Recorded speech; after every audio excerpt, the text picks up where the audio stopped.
si kujtoni ato momente dhe a kanë qenë momentet më kritike të punës tuaj?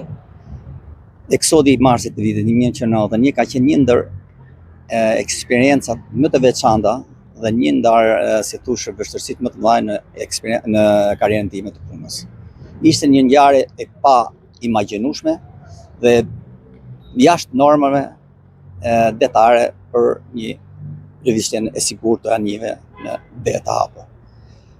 Çështja e drejta, ne u përballëm me këtë vështirësi, ne morëm të gjitha masat që kishin mundësi të komandohen sepse situata ishte kaotike dhe ishte vështirë të komandoshe ekipazhet e anijes sepse anijet okupohen nga gjithë qytetarët të thjeshtë që edhe nuk njihshin fare problemet detare.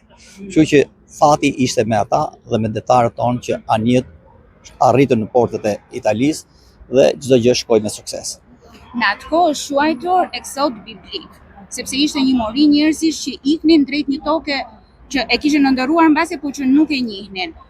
Sot, mbas 35 vitesh, e kujtoni me nostalgji, kujtoni, ishte një gjë që u bë për mirë, i doli mbar shumë njerëzve? Absolutisht, i doli për mbar. Ne mund ta quajmë tamam siç e kanë thënë edhe parafolës një, që ishte thjesht si me shembja e morit Berlinit për Shqipërinë. Dhe vërtet ishte një sakrificë e jashtëzakonshme. Sot nuk mund të imagjinohet të lundrosh në anije në të narkesës me aq kapacitet njerëzish, por fati që me njerëzit tash dhe me të gjithë popullin shqiptar.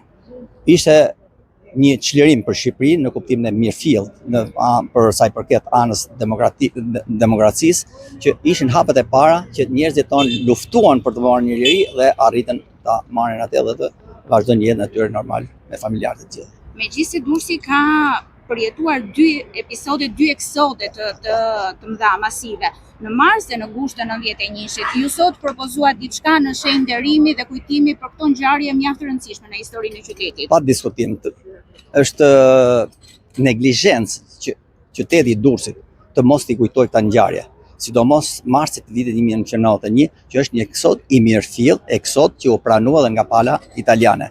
Pra, kujtesa duhet të mbijetoj në gjithmonë për brezat dhe brezat e arshëm.